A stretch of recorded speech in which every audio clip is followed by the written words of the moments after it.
السلام علیکم۔ کنٹینیوز کے ساتھ میں ہوں شمیم آرا۔ ایک نظر ڈالتے ہیں اب تک کی ہیڈ لائن پہ۔ منی لانڈرنگ کیس وزیراعظم شہباز شریف کو حاضری سے مستقل استثناء مل گیا۔ احتساب عدالت کے جج قمر زمان نے وزیراعظم شہباز شریف، ان کے بیٹے حمزہ سمیت دیگر کے خلاف منی لانڈرنگ ریفرنس پر سماعت کی۔ ڈینگی اور ملیریا سمیت وبائی امراض کا پھیلاؤ تیز، ایک روز میں 4 جانیں چلی گئی۔ صوبہ سندھ میں حیدرآباد کی رہائشی خاتون نے ملیریا کے باعث دم توڑا۔ جعفر آباد میں بھی ملیریا سے مزید 2 بچے انتقال کر گئے۔ گوادر میں ڈینگی بخار میں مبتلا شہری جان کی بازی ہار گیا۔ چیف جسٹس امرتا بندیال نے تاحیات نیالی کے آرٹیکل 62(1)(f) کو ظالمانہ قانون قرار دیا۔ چیف جسٹس امرتا بندیال کی سربراہی میں 3 رکنی بینچ نے فیصل واڈا کی تاحیات نیالی کے خلاف درخواست پر سماعت کی۔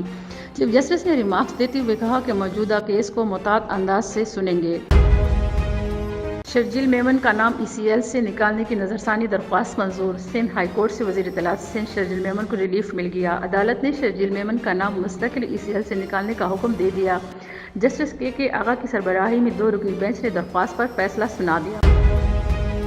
تحریک انصاف نے سینیٹر یوسف رضا گیلانی کے خلاف ریفرنس چیئرمین سینیٹ کو جمع کروا دیا۔ ریفرنس میں بطور وزیراعظم اختیارات کے غلط استعمال کا الزام عائد کیا گیا ہے۔ موقف اپنایا گیا ہے کہ سابق وزیراعظم یوسف رضا گیلانی نے زرداری اور نواز شریف کو توشیخانہ سے قیمتی گاڑیاں ڈی سیٹ کیا جائے۔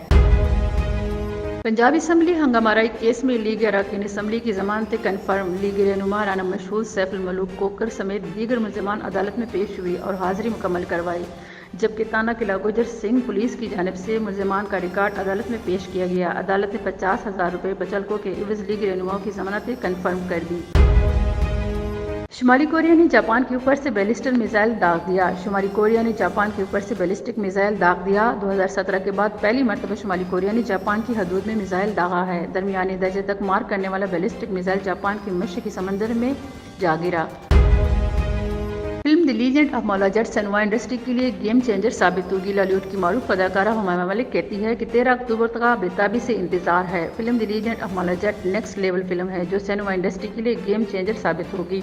انٹرویو میں انہوں نے کہا کہ تاریخ ساز فلم دی لیجنڈ آف مولا جٹ کے ڈائریکٹر بلال لاشاری، پروڈیوسر امارہ حکمت کی جانب سے فلم میں شامل تمام فنکاروں کی تربیت دینے کا طریقہ بالکل مختلف تھا۔ ویمن ایشیا کپ پاکستان نے بنگلہ دیش کو 9 وکٹوں سے شکست دی۔ پاکستان نے مطلوبہ ہدف 1 وکٹ کے نقصان پر 12.2 اوورز میں حاصل کر لیا۔ پاکستان کی پہلی وکٹ 49 رنز پر گری۔